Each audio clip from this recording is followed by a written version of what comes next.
자, 이제 프레벨을 볼 거예요.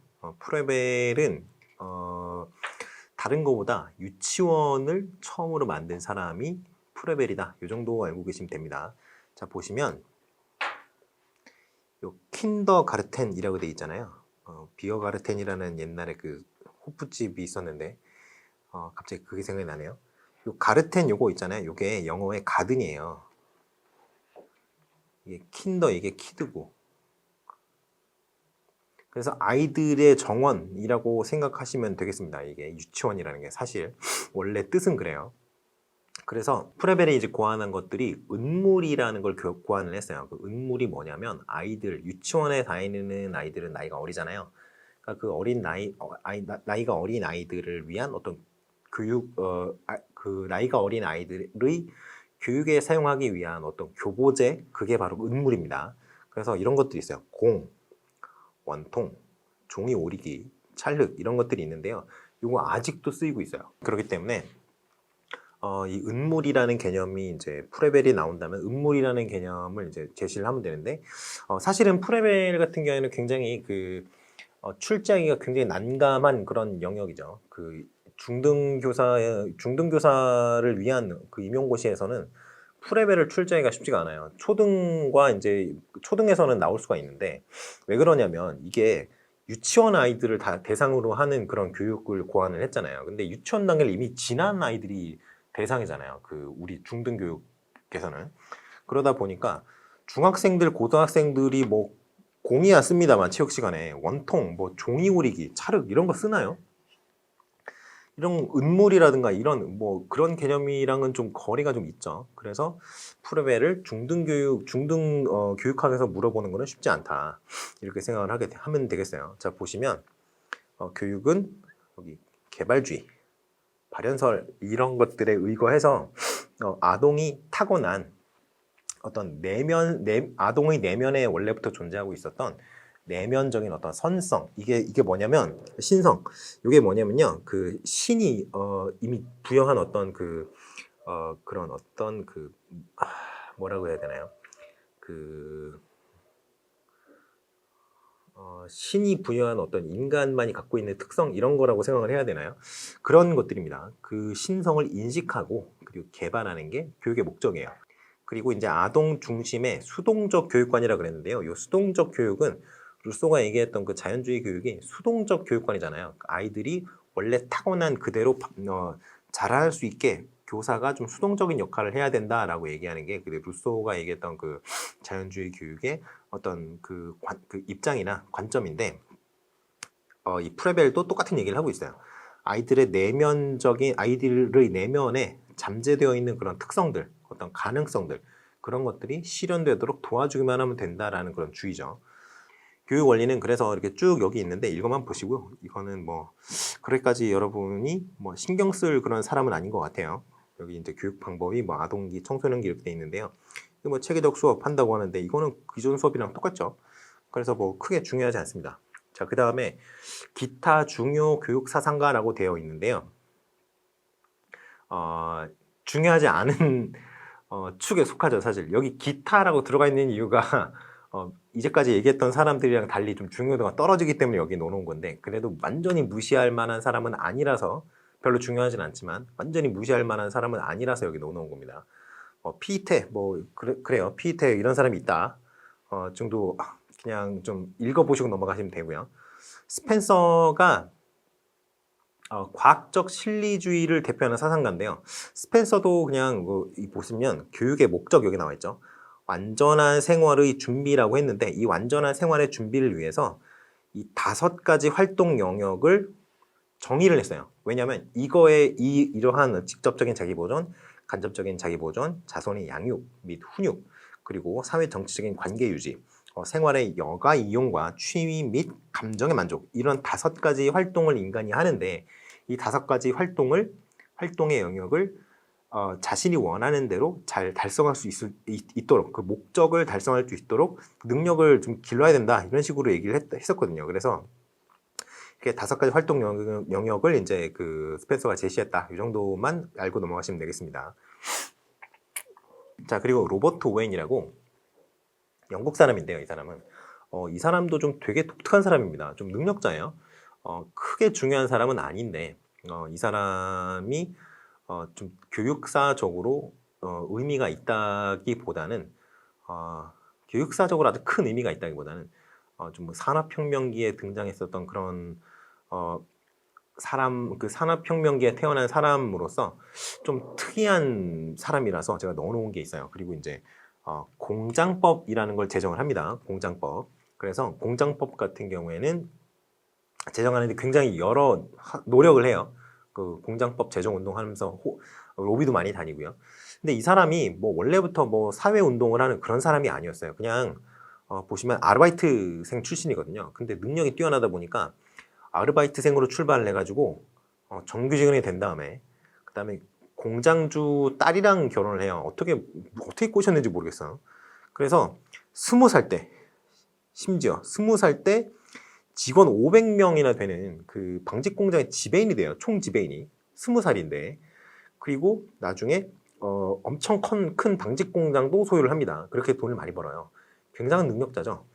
그런데 특이한 게 이제 교육에도 관심이 많아요. 공장법 제정하면서 공장법이 뭐냐면 일정 나이 이상 되지 않으면 뭐 일 시키지 말라 이런 거예요. 산업혁명기에 그게 굉장히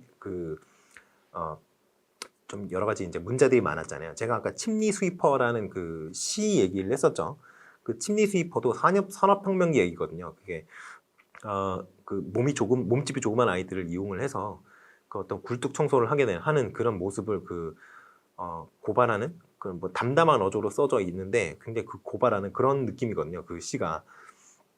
그래서 그런 것들이 다 그 사회 전반적으로 영국 사회 전반에 퍼져 있었던 그 시기가 바로 이 산업혁명기인데 그때 이제 교육에 관심이 많아요. 그래서 성격 형성론이라고 본인이 이제 갖고 있는 교육에 대한 사상을 정리를 합니다. 교육에 대한 자신의 어떤 논리라고 해야 되나요? 자신의 주장 이런 것들을 정리를 해요. 그래서 성격 형성론이 무슨 얘기를 하냐면 나이가 어릴 때 성격이 형성이 돼가지고 평생 잘 안 변한다고 얘기를 하는 거예요. 그러면 어떻게 해야 되겠어요?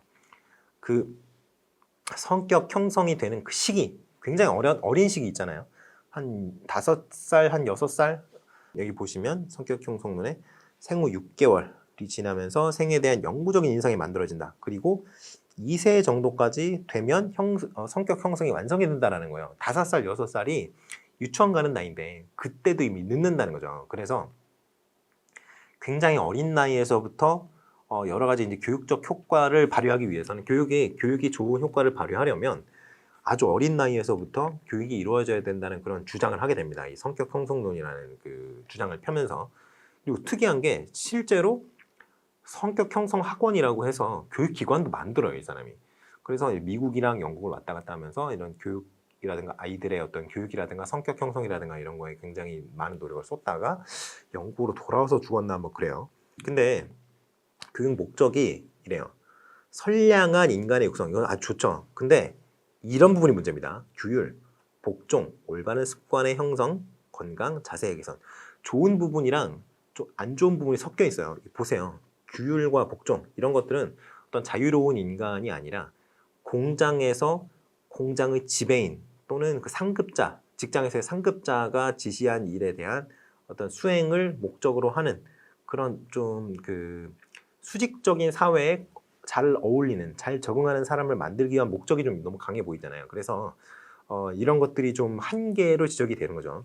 여기 보시면 집단적인 훈련이라든가 이런 거는 좋아요. 건강 중시, 흥미, 뭐 주지주의 배경 이런 것들은 좋은데 규율이라든가 복종이라든가 뭐 집단적인 어떤 사회의 집단 생활에서의 어떤 그 적응, 다른 사람과의 어떤 그 조화, 상명하복을 따르는 그런 어떤 특성 이런 것들을 바람직한 거로 본 거는 좀 옛날 사람의 어떤 그 사고 방식이 많이 남아 있죠. 사실 옛날 사람이기도 하고요. 그 산업혁명기 사람이니까. 자, 그래서 양극화에서 비롯한 어떤 갈등이라든가 성격 형성의 문제를 딱 꿰뚫어 본 그런 통찰력은 있었어요. 그래서 굉장히 그 의미는 어느 정도 있다라고 얘기할 수 있는데 그리고 이제 어린아이들의 건강, 그죠? 공장법 제정을 위해서 이 사람이 노력을 했던 이유가 너무 어린아이들이 사실은 너무 어리면 외부의 오염이라든가 이런 질병에 대한 저항력이 굉장히 약하죠. 그런데 그런 아이들을 가지고 막 써먹었으니까. 방직기계 보면은 그 옛날에 그 산업혁명기 때 그 찍혀 있던 사진 같은 거 보면은 방직기계 밑에 그 틈이 엄청 좁단 말이에요. 이렇게 좁은데 거기 성인은 다 큰 어른은 거기 들어가서 실 끊어진 거 이런 걸 잊지를 못하니까 굉장히 어린 애들 막 뭐 5살, 6살 이렇게 되는 애들 거기 가서 이렇게 실 끊어진 방직 공장이 이제 뭐 천 짜는 그런 공장이잖아요. 그러니까 실이 끊어지면 도중에 생산이 중단이 되니까 그 안에 들어가서 이렇게 그 끊어진 실 이렇게 묶어가지고 연결하도록 그런 거 시켰단 말이에요. 그런 것들 시키지 말아야 된다라고 얘기한 게 그 공장법의 어떤 취지였는데 아주 좋죠 그런 거는. 그런데 결국에는 이 규율이라든가 복종이라든가 이런 것들이 필요한 구석도 있지만 모든 아이들이 규율에 복종을 해야 되는 것은 아니죠. 그러니까 이런 좀 한계가 있다라는 그런 게 좀 있죠. 자, 그리고 제가 이걸 실어놓은 이유가 뭐냐면 양극화가 우리나라가 너무 심해져서 특히 이제 코로나 시국을 지나면서 돈이 있는 사람은 돈을 너무 많이 벌었고 이제 자영업 하시는 그런 분들은 뭐 이렇게 사회적 거리두기라든가 영업 제한이라든가 이런 걸 통해서 굉장히 많은 분들이 자살을 하셨죠. 그러니까 이제 그런 양극화가 이제 코로나를 겪으면서 더욱 너무 심해져서 그런 걸 어떻게 그런 양극화 이런 것들 해소를 위해서 선생님들이 좀 생각해봐야 될 문제가 있지 않는가 이런 차원에서 한번 넣어봤습니다. 자, 그래요. 이제 좀 많이 중요한 내용이 나왔어요. 이제 공교육 체제의 확립이라는 테마가 이제 나왔습니다. 제가 아까 종교 개혁 얘기를 하면서 마르틴 루터가 의무교육이라는 개념을 들고 들어왔다라는 얘기를 했었잖아요. 모든 사람이 남녀에 관계없이 일정 나이가 되면은 모두 다 교육을 받아야 된다라고 루터가 얘기했다는 거. 그게 바로 여기 나온 이겁니다. 16세기 종교 개혁기에 싹 떴다는 게 바로 그거예요. 그런데 16세기면은 1500 몇 년이잖아요. 1500 몇 년부터 16세기잖아요. 근데 1642년에 그 고타 교육령과 매사추세츠 교육령 1642년 맞나? 1642년인가 1647년인가 그렇죠. 아무튼 그 고타 교육령과 매사추세츠 교육령이라는 교육령이 실행이 되면서 그게 시행되면서 바로 이제 공교육이라는 것이 좀 초보적인 형태지만 공교육이라는 것들이 시작이 되었어요. 그런 그 명령이 시행이 되면 그 명령이 이제 실현되기 위한 어떤 조건들이 정비가 되어야 되고요. 그리고 그 조건이 정비가 다 되면은 그 조건에 해당하는 사람들이 가서 교육을 받았어야 되는 거죠. 그래서 이런 교육령 같은 경우에는 교회에서 내린 게 아니잖아요. 국가에서 내린 거란 말이죠. 주정부라든가 주정부라든가 이런 지방행정기관이라든가 이런 곳에서 명령을 내린 거기 때문에 이제 교회의 명령이 아니라 세속 권력의 어떤 명령에 의해서 교육이라는 게 실시가 되는 어떤 뭐라 그래야 되나 상징적인 어떤 명령이라고 해야 될까요? 그러한 어떤 의의도 있습니다. 그래서 쭉 이렇게 이때도 보시면 고타 교육령, 매사추세츠 교육령이 17세기잖아요. 1600XX년, 1642년인가 7년인가 그렇잖아요. 그런데 이때가 얼마나 그때 세계 각국의 정부들이 돈이 없었겠어요. 지금처럼 어떤 생산력이 빼어나게 생산력이 충분한 상태가 아니잖아요. 물론 이제 이때랑 지금이랑 격차가 어느 정도는 아니냐면 지금 이제 우리 이제 피그스 뭐 이런 얘기 하는 거 있죠. 그래서 뭐 포르투갈, 뭐 이탈리아, 뭐 그리스, 스페인 뭐 이런 지금 경제 상황이 굉장히 안 좋은 나라들, 옛날에 피그스라고도 얘기를 했었고 뭐 그런 나라들 보면은 경제 상황이 굉장히 안 좋은 것 같은데 이런 나라들의 경제 상황도 요 17세기의 유럽보다는 훨씬 낫습니다. 아무래도 훨씬 나아요. 왜냐하면 생산력이라는 게 그때 당시에 비해서 말도 못하게 발달이 되어 있기 때문에 그래요. 이게 바로 기술의 승리인 거죠. 기술과 과학의 승리라는 겁니다. 이게 아무튼 그래요. 그래서 돈이 없어요. 이때 정부들은 돈이 없습니다. 돈이 없으면 이런 공교육을 할 수 있는 여력이 굉장히 줄어들어요. 왜냐하면 교육이라는 거는 우리가 교육의 어떤 특성에 대해서 그 전에 얘기를 했었지만 교육은 굉장히 장기적으로 이루어지는 과정이죠. 어떤 결과가 빡빡 나오는 게 아니란 말이에요. 그리고 교육을 통해서 돈을 벌어낼 수 있는 것도 아니에요. 그렇죠. 그렇기 때문에 교육이라는 거는 어떻게 보면은 돈을 먹는 하마에 불과할 수도 있어요. 보는 관점에 따라서는. 우리 12년간 교육을 받았잖아요. 12년을 기다렸잖아요. 12년을 기다렸는데 나온 게 예를 들어서 뭔가 사회에, 우리나라 사회에 어떤 생산적인 어떤 기능을 할 수 있는 사람이 아니라 범죄자가 나왔다고 칩시다. 예를 들어서 요즘 보면은 유튜브에 뭐 이렇게 중고차, 허위 매물 이렇게 검색을 해보시면 별의별 정신 나간 사기꾼들이 많죠. 그런 사람들이, 그런 애들이 딱 나왔다고 봐요. 걔네들이 정상이 아니잖아요. 그 남들한테 사기를 치고 다닌다는 게. 근데 그런 애들이 나왔단 말이에요. 그러니까 결과를 기다리기까지 너무 시간이 많이 걸리고, 시간이 많이 걸려도 결과물이 항상 좋다면 좋은데, 돈을 쓰겠는데, 그런 애들도 우리나라 공교육에서 12년간 교육을 받아서 나온 게 그 모양 그 꼴이란 말이죠. 그러니까 돈 먹는 하마로 볼 수 있는 여지가 굉장히 많아요. 그래서 이때 당시 유럽 정부들은 재정 상태가 좋지 않으니까 공교육을 하는 데도 있고 안 하는 데도 있고 이랬습니다. 그랬는데 그것들이 점점 확대는 되죠. 왜냐하면 이득이 확실하거든요. 아무리 그렇게 뭐 개판 치는 애들이라도 이게 제국주의 시절을 거치면서 확대가 본격적으로 이루어지게 돼요. 왜 그러냐면 제국주의 시절에는 유럽은 팽창주의를 취했어요. 제국이 되려면 어떻게 돼야 돼요? 제국이 되려면 땅이 많아야 되죠. 그리고 그 안에 속해 있는 인구가 많아야 됩니다. 그 국민들의 숫자가 많아야 돼요. 근데 그렇게 하려면 어떻게 해야 되나요? 뭐 간척을 하고 애를 많이 낳으라 그러면 되나요? 그것보다 훨씬 쉬운 게 있죠. 전쟁에서 남의 나라 땅 뺏어오면 되잖아요. 그래서 굉장히 전쟁을 많이 하고요. 그래서 그 유럽의 열강들이 그때 식민지 건설에 굉장히 열을 많이 올리는데 그 식민지 건설이나 뭐 다른 나라나 전쟁이나 뭐가 필요해요? 군사력 필요하죠. 군사력이 필요합니다. 전투를 해야 되니까. 그리고 또 뭐가 필요해요? 군인들 입혀야죠. 먹여야죠. 재워야죠.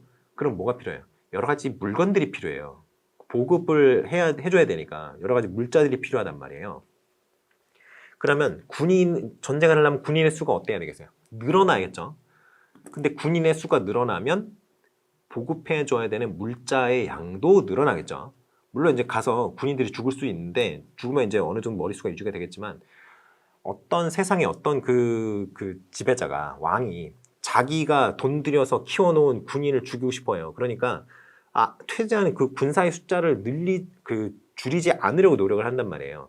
그러니까 아무튼 점점 숫자는 불어날 겁니다. 군인 같은 경우에는 물론 이제 전투에 패해가지고 다 전멸한다 이러면 모르겠지만 그러다 보면 점점 생산력이 점점 필요해져요. 왜냐하면 군인 수가 점점 늘어나니까요. 군인의 수가 점점 늘어나면 행정 조직을 갖추고 그거를 어떻게 운영하는지 그 운영에도 돈이 들어가죠. 왜냐하면 관리하는 중간 관리자들 숫자도 늘어나야 되니까요. 그러니까 이렇게 점점 이렇게 각 유럽 국가들이 행정 체계를 정비를 하고 생산력을 증대를 시키면서 겨우겨우 19세기쯤 와서야 이 공교육이라는 게 완성이 된다는 겁니다.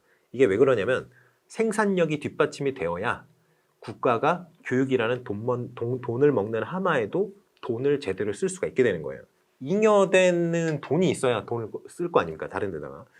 그래서 아무튼 뭐 지금 곁다리로 좀 돌아오기는 했는데 그렇게 해서 19세기 중엽에 이르러서야 공교육 체제가 확립이 된다라고 얘기를 했던 이유가 그 유럽 국가들이 그 산업혁명기를 거치면서 충분한 잉여, 어떤 자원 이런 것들을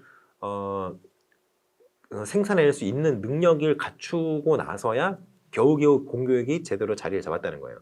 물론 이제 19세기 초에 프로이센 같은 경우는 완성이 되는데 확실히 뭐 독일 민족답다고 해야 되나요? 아무튼 프로이센은 그렇게 빨리 어떤 공교육 체제를 완성했기 때문에 결국에는 독일 제국까지 성장을 할 수 있었던 것이었죠. 그렇습니다. 그래서 공교육 같은 경우는 이게 쭉 읽어보시면 되고 여기 보시면 유능한 생산인력 그리고 군사인력. 자, 그래서 공교육이라는 걸 우리가 교육행정학을 하면서 공교육에 대해 개념을 좀 짚고 넘어왔었어요. 우리가 교육행정학을 첫 번째 시간부터 세 번째 시간에 걸쳐서 교육행정학을 다뤘었죠. 그때 가장 기본적인 조건이 뭐였어요? 공교육은 모든 사람이 참여하는 의무교육이어야 되고 교육 대상이 누락되는 경우 예외적인 케이스를 제외하고 일단 기본적인 방향은 모든 사람이 교육의 대상이 되는 모든 사람이 빠짐없이 참여를 해야 된다는 게 하나가 있었고요. 두 번째가 뭐였어요? 교육에 들어가는 그 재원, 그 재원을 어디에서 마련해야 된다 그랬죠? 이거를 국가 또는 지방자치단체라고 했는데 일반적으로 행정의 시원적 주체는 그 국가이기 때문에 국가라고 합시다. 국가가 교육에 들어가는 재정을 담당해야 돼요. 그 재정을 부담해야 된다는 거죠. 그리고 세 번째가 뭐냐면 관리 또한 국가에 의해서 이루어져야 된다. 이 세 가지 정도가 그 공교육의 어떤 가장 기초적이고 기본적인 어떤 조건이에요. 공교육일 수 있는 조건. 근데 우리가 이제 교육행정학을 하면서 좀 더 자세하게 조건들을 얘기했으니까 그럼 거기를 다시 돌아가서 좀 보시고요. 일단 여기서는 그 정도만 하고 넘어갑시다. 그래서 이제 교육 기회의 평등이라든가 공공성이라든가 교육의 대중화, 세속화, 뭐 교육의 과학화 이런 것들이 이제 공교육이 정립되면서 공교육의 자리를 잡으면서 이루어졌다라고 얘기를 하는 거예요. 그래서 이제 공교육과 관련된 얘기들을 조금씩 해봤는데 교육사적 사건들 요걸 한번 정리를 해보면 여기에 지금 우리가 오늘 쭉 배웠던 그런 어떤 그 내용들 있잖아요. 그것 중에 좀 굵직굵직한 것만 여기다 좀 해놨습니다. 공장법 이런 것들도 어느 정도 제가 실어놨죠. 그리고 여기 보시면 조교제도 있어요. 조교제도. 이거는 그냥 읽어만 보세요. 이거 되게 공교육의 필요성을 반증해주는 그런 어떤 교육제도라고 생각하시면 되겠습니다. 대중교육, 민간 주도 대중교육은 굉장히 그 효과도 안 좋을 뿐더러 그 질이 굉장히 나쁘다. 왜냐하면 민간은 이윤을 내야 되잖아요. 이윤을 내야 되기 때문에 비싸질 수밖에 없어요. 교육에는 우리나라뿐만이 아니라 공교육 제도가 지금 들어와 있는 공교육 제도가 정착된 나라는 모두 교육을 적자 보면서 하고 있어요. 교육기관에서 모두 돈이 나오는 게 아니니까 적자를 볼 수밖에 없죠. 그냥 들이붓는 거거든요. 그런데 여기서 민간 주도 민간이 주도한 어떤 그 대중교육을 실시를 했었는데 굉장히 질이 낮고 그 결과물도 좋지 않았어요. 그래서 이 공교육 제도의 필요성을 오히려 역설하는 그런 꼴이 되었다. 이런 거 정도. 콩도르스의 공교육 조직 계획안 이런 것도 있었고요. 뭐 공교육 개혁, 호레이스만 이 사람 같은 경우에는 미국 사람인데 미국에서 중학교를 굉장히 많이 세웠어요. 그래서 이제 그 공교육을 보급하는데 굉장히 큰 어떤 공헌을 한 사람이다. 그 정도만 알면 되고요. 그리고 이제 국가주의 교육이라는 게 또 있습니다. 국가주의 교육이 공교육이 정착하는데 국가주의라는 게 별로 좋은 어떤 꼴은 안 됐는데요. 결국에는 그게 왜냐면 국가주의가 나중에 안 좋은 쪽으로 발달을 하다 보니까 결국엔 전체주의로까지 이어지거든요. 이게 부강병을 목표로 한단 말이에요. 우리 국가가 굉장히 킹왕짱이 되는 그런 어떤 목표를 가지고 이제 출발하는데 힘이 점점 생기다 보니까 사람의 욕심은 끝이 없는지라 이게 결국에는 제국주의가 되고 다른 나라들을 침략하는 그런 결과를 제국주의가 되고 이제 다른 나라 침략을 하게 되는 그런 경우가 되는 거고요. 다른 나라 침략을 해서 이겨야 될 거 아니에요. 다른 나라 침략을 하든지 다른 나라의 침략을 받든지 이겨야 될 거 아니에요. 그러면 그 나라에 산적해 있는 여러 가지 문제들은 다 논의의 중심에서 벗어나야 되겠죠. 왜냐하면 전쟁의 승리가 가장 중요한 거니까. 이게 안 좋게 발전하면 바로 전체주의가 되는 겁니다. 전체주의가 되고요. 군국주의로도 발전할 수 있어요. 전쟁만을 목표로 하는 전쟁에서 승리하고 다른 나라를 지배하는 것만을 목표로 하는 그런 군국주의가 들어올 수 있단 말이죠. 그래서 안 좋은데 그래서 이 국가주의가 안 좋은데 다만 질 좋은 그 병사를 길러내기 위해서 교육제도를 정비를 하다 보니까 공교육 측면에서 바라봤을 때는 국가주의가 나쁘지 않았다라고 얘기하는 거죠. 자, 그러면 이제 20세기 교육으로 넘어올까요? 20세기 교육 같은 경우에는 특징이 이렇게 됩니다. 교육이 민주화가 이루어져 있고요. 과학화가 이루어졌습니다. 그리고 교육기회 균등, 아동 중심 사상 이런 것들이 확대가 됐죠. 요거까지는 뭐였어요? 요거는 사실 공교육이랑 굉장히 밀접하게 관련되어 있는 얘기죠. 그리고 아동 중심 사상, 과학적 사고의 중시, 학교와 사회의 괴리 극복, 단선형 학제, 통일학교 운동 이런 것들이 있어요. 그 단선형 학제라는 거는 뭐냐면 직업 학교를 통해서 이제 직장에 취업하는 걸 목표로 해서 이제 교육을 받는 친구들이 있고 상급 학교에 진학하는 진학반 친구들이 예전에는 우리나라에도 좀 있었어요. 그 공고, 상고 그런 학교들이 있었는데 요즘에는 그 마이스터 고등학교 이런 껍질을 뒤집어 쓰고 있는데 그게 바로 그겁니다. 근데 우리나라는 공고상고를 나와도 이렇게 상급 기간, 그 상급 교육 기간에 진학하는데 뭐 지장은 없어요. 제도상으로. 근데 이런 그래서 우리나라는 이제 단선형이라고 얘기하는 겁니다. 그 상급 교육기관에 진학하는데 그 시간이 지나면서 선택할 수 있는 선택지가 제한이 되면은 단선형이 아니고요. 복선형 이렇게 얘기를 하고요. 왜냐면 이제 학문 쪽이랑 직업 쪽이랑 나눠서 그 복선형이라고 얘기를 합니다. 그런데 우리나라는 단선제예요. 왜냐면 우리나라 직업고등학교를 나와도 대학교 진학하는데 아무런 지장이 없거든요. 그 제도적으로 그렇습니다. 그래서 단선형 그 영국이나 뭐 프랑스 이런 유럽 국가들은 비교적 최근까지도 복선형이었어요. 독일도 그렇죠. 독일도 직업학교에 나오면 그냥 그 기술인이 될 수밖에 없어요. 그냥 바로 공장에서 일하는 거죠. 그리고 이제 경력이 오래되고 이런 뭐 마이스터 이런 걸 칭호를 붙여주는데 그리고 연봉도 세죠. 근데 아무튼 그런 분들은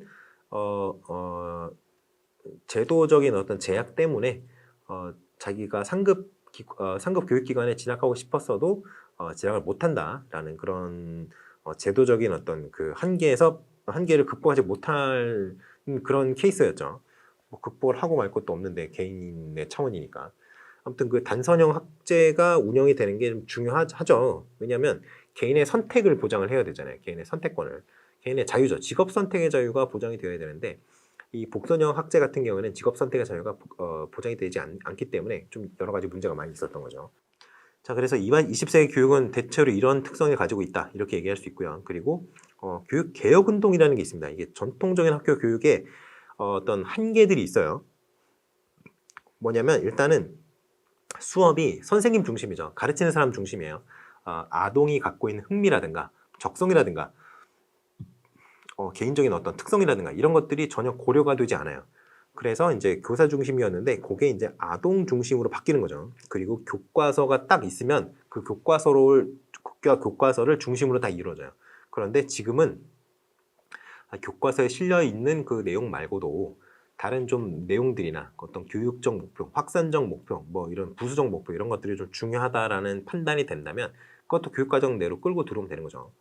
그렇게 해서 이제 예전에 비해서 지금이 훨씬 유도리가 커졌다 이렇게 말씀을 드릴 수 있을 것 같고요. 그리고 아동의 이해도와는 관계없이 기계적 학습이 강요된다라고 하는데 저는 이거 크게 단점이라고 생각 안 하거든요. 어디까지나 제 개인적인 생각입니다. 왜 그러냐면 암기 학습이 창의성 발달에 굉장히 큰 역할을 하기 때문에 그래요. 그리고 그렇게 이제 아동의 어떤 암기가 창의력 발달에 가장 중요하다고 얘기를 하는 이유가 뭐냐면 암기를 담당하는 부분, 뇌 해마라는 부분이 있어요. 히포캠퍼스라고 하는 부분이 있는데 그게 아동의 창의력을 담당을 합니다. 또 아동이라고 하기보다는 사람이죠. 그래서 그 두 가지 영역이 완전히 동일하기 때문에 옛날 사람들이 그 무조건 암기식 수업을 했다고 얘기를 했는데 이제까지 쭉 얘기를 해왔잖아요. 근데 옛날 사람들이 뭐 천재성을 발휘를 못했나요? 뭐 뉴턴, 레오나르도 디카프리오. 레오나르도 디카프리오는 옛날 사람이 아니라 다빈치지. 레오나르도 다빈치죠. 네, 레오나르도 다빈치. 뭐 이런 사람들, 뭐 미켈란젤로 이런 사람들 뭐 천재였죠. 그리고 굉장히 유명했던 그 옛날의 학자들 보면은 다 암기식으로 학습을 했잖아요. 그런데 창의적이지 않았나요? 창의적이잖아요. 근데 무슨 얘기를 하는지 잘 모르겠어요, 사실. 근데 아무튼 이렇게 주장을 하고 있습니다. 우리나라 교육학자들은 이렇게 아동의 이해도와는 관계없이 기계적 학습이 강요된다 이렇게 얘기하는데 암기식 수업을 많이 했다는 거죠. 그래서 지금은 이것보다는 아동이 이해를 잘 하고 있는지를 지속적으로 판단을 해서 교육을 해야 된다라고 이제 얘기를 하는 건데요. 그래서 이게 사실은 이해를 하고 계속 하면 좋죠. 그거는 뭐 말할 것도 없는데 아무튼 이해 학습도 중요하지만 암기 학습도 굉장히 괜찮다라는 얘기를 여러분들한테 좀 해주고 싶어서 이렇게 말씀드리는 겁니다. 그리고 이제 아동의 자율성 이런 것들은 갖춰지면 갖춰질수록 너무 좋죠. 그러니까 어떤 수동적으로 암기만을 강요받는 그런 학습이 아니라 아동이 자발적으로 암기를 하더라도 자발적으로 학습을 해야 될 거 아니에요. 여러분들처럼 자발적으로 능동적으로 학습을 하면 좋죠. 그리고 뭐 암기보다는 이해를 바탕으로 한 학습 이런 게 되면은 좀 좋지 않겠는가 이런 얘기를 많이 하고 있는 거죠. 여기 전원기숙사학교 운동 이런 것도 그냥 쭉 읽어보십시오. 이건 중요한 얘기는 아니에요. 노작학교 운동, 작업학교 운동 이거 뭐 중요한 거 아니고요. 그리고 뭐 이 노작학교 운동 같은 경우에는 케르센 슈타이너가 주장한 노작학교의 어떤 계통이 있고요. 가우디가 주장한 노작학교 계통이 있어요. 뭐 두 개가 분리가 되는데 그냥 크게 노작학교로 그냥 퉁쳐서 보시면 됩니다. 자, 예술교육운동 이런 것도 있는데요. 요거는 뭐 크게 중요하지 않아요. 자, 그리고 미국의 교육개혁운동을 따로 분리를 해놓는 이유가 있습니다. 우리나라는 미국의 영향을 강력하게 받았기 때문에 미국의 교육제도를 굉장히 많이 흡수를 했어요. 그래서 미국의 교육개혁운동이 우리나라로도 많이 들어왔었죠. 자, 오스웨고 운동, 퀸시 운동 이런 게 있었다. 그리고 진보주의 교육운동 이런 게 진보주의가 우리 요즘에 이제 그 대선철이잖아요. 그래서 진보와 보수가 싸우고 있는데요. 그 진보 보수가 아니고요. 여기서는 우리가 교육 철학에서 얘기했던 그 진보주의의 그 진보주의에서 얘기하는 그 진보입니다. 그래서 유명한 사람 누구 있어요? 듀이 유명하잖아요. 듀이. 진보주의. 그 듀이의 진보주의 그게 이거예요. 자, 그래서 1910년대 초에서 1920년대 말까지 주류를 이루었다고 하는데요. 사실 그 영향력이 지금까지도 남아있어요. 굉장히 강력하게 남아있죠. 그래서 아동의 흥미라든가 어떤 특성이라든가 개성이라든가 이런 것들에 대한 어떤 강조를 하는 그런 사상이기 때문에 듣기도 너무 좋고요. 실제로 그리고 아동의 특성을 고려한 아동의 어떤 개성이라든가 흥미라든가 학습 스타일이라든가 이런 것들을 고려해서 교육을 한다면 훨씬 효과가 좋기는 하죠, 사실.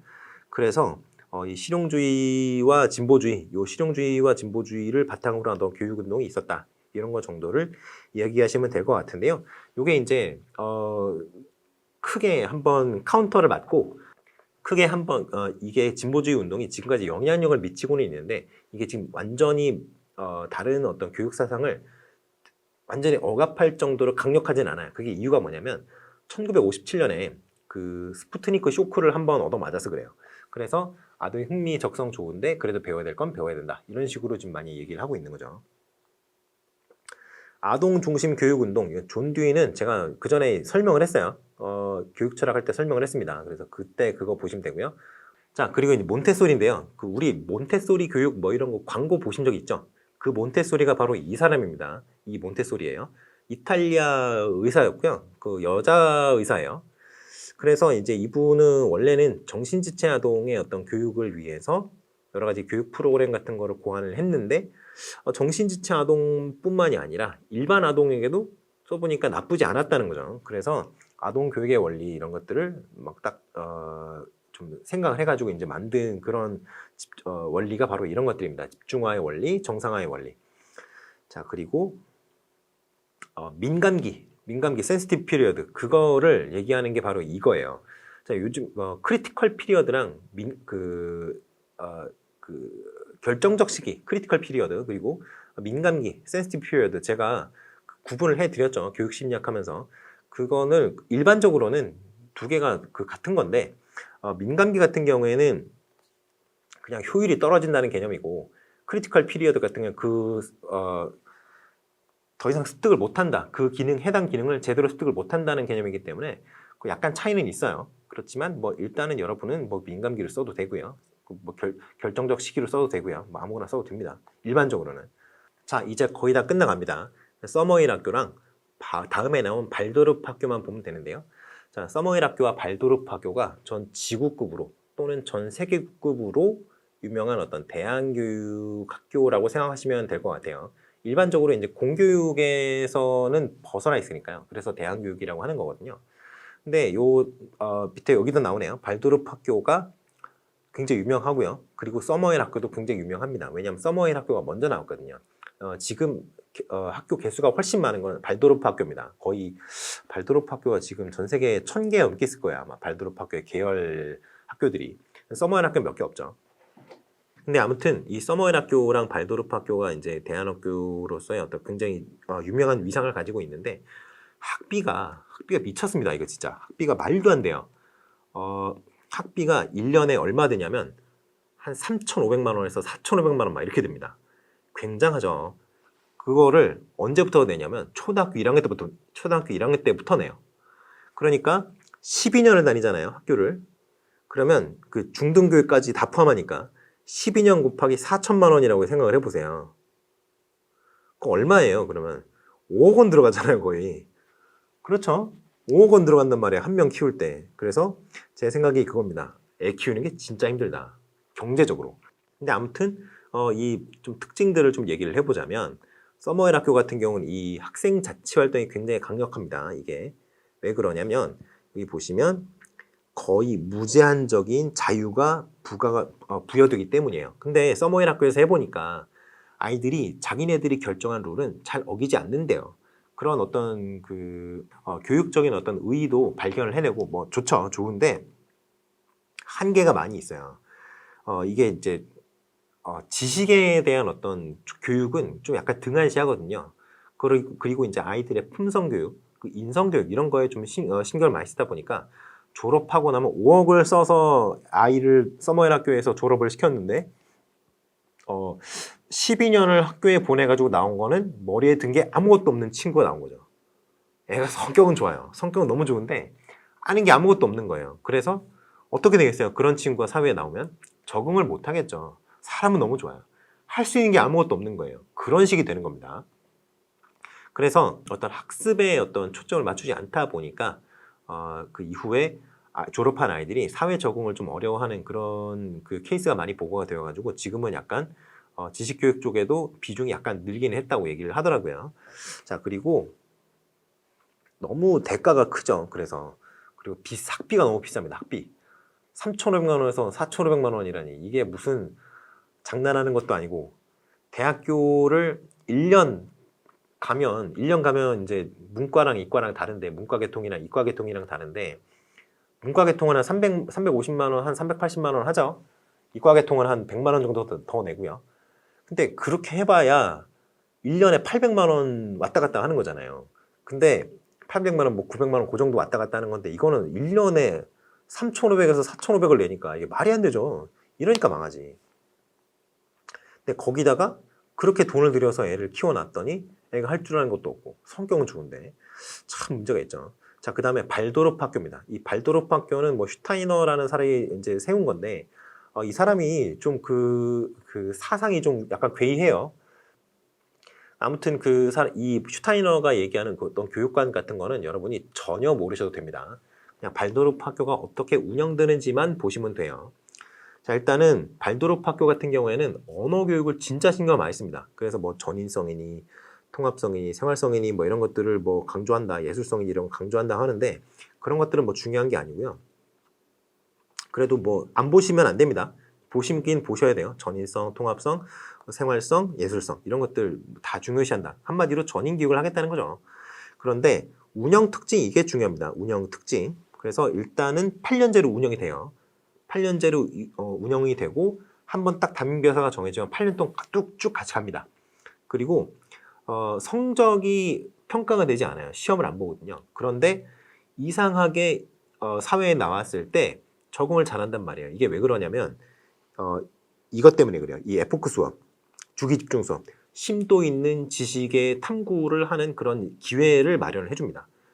그렇기 때문에 치열한 경쟁을 뚫고 대학교까지 갔던 대학교를 온 친구들, 대학교 입학을 한 친구들이나 발도르프 학교를 졸업한 친구들이나 일단은 엄청나게 큰 격차를 보이지는 않는다라는 게 이제 큰 장점이에요. 아주. 그 서머힐 학교가 실패했던 이유가 뭐였죠? 졸업을 시켜놨더니 애가 아는 게 아무것도 없어요. 대학교도 못 가. 뭐 그렇다고 뭐 할 수 있는 것도 없어. 이게 문제가 되는 거잖아요. 근데 발도르프 학교는 그렇지는 않아요. 시험은 안 보지만 그래도 어느 정도 다른 사람들과 경쟁을 해서 결과물을 만들어낼 수 있는 능력까지는 배양을 하는데 성공을 한 거죠. 그리고 또 하나 장점이 있습니다. 외국어 교육에 엄청나게 신경을 써줍니다. 그래서 발드로프 학교 같은 경우에는 여러 가지 언어를 배울 수가 있어요. 아주 어릴 때부터 배우죠. 그러니까 이 외국어, 이게 2개 국어를 할 수 있는 사람을 바이링구얼이라고 그러잖아요. 그리고 3개 언어는 트라이링구얼, 뭐 이렇게 얘기를 하죠. 이렇게 여러 개의 언어를 할 수 있는 사람을, 여러 개의 언어를 구사할 수 있는 사람을 멀티링구얼이라고 하는데 이 멀티링구얼들의 장점이 그 각각의 언어로서의 사고가 제가 이제 한국어를 사용할 때 어떤 머릿속에서 돌아가는 사고 회로랑 영어로 얘기할 때 사고 회로랑 일본어로 얘기할 때 사고 회로랑 다 달라요. 약간씩. 물론 기본적인 어떤 그 전체적인 왁구는 똑같겠죠. 근데 그 왁구가 발현되는 과정이 좀 다르죠. 그거는 저 스스로도 느끼니까요. 그러니까 이 친구들은 그게 다 어릴 때부터 외국어를 공부를 해놨기 때문에 그게 가능하다는 얘기 아니에요. 근데 이게 장점이 뭐냐면 어떤 사고의 고착화가 잘 일어나지 않는다는 거예요. 상대적으로. 왜냐하면 한국어로 생각했을 때랑 영어로 생각했을 때랑 약간씩 다르니까 조금 다른 측면에서 어떤 해당 대상이라든가 이런 것들에 대해서 생각을 해볼 수가 있는데 그러한 기회를 자연스럽게 부여를 받는다는 거죠. 그런 차원에서 발도르프 학교가 좀 이득이 되는 측면이 있다. 이렇게 말씀을 드릴 수 있을 것 같아요. 자, 그렇게 해서 오늘 이렇게 발도르프 학교까지 해서 이제 교육사를 다 마쳤는데요. 다음 시간에는 이제 교육 사회학을 할 거예요. 교육 사회학도 오늘 수업 초반부 도입부에 얘기한 것처럼 출제의 확률은 굉장히 낮습니다만 이제 약간 떡밥들이 식은 떡밥들 또는 이미 상하거나 썩은 떡밥들이 존재하는 그런 영역이기 때문에 출제의 가능성은 상당히 낮은 편이나 또 안 볼 수는 없죠. 그래서 다음 시간에는 교육사회학을 보도록 하겠어요. 자, 그럼 오늘 수고 많이 하셨습니다. 감사합니다.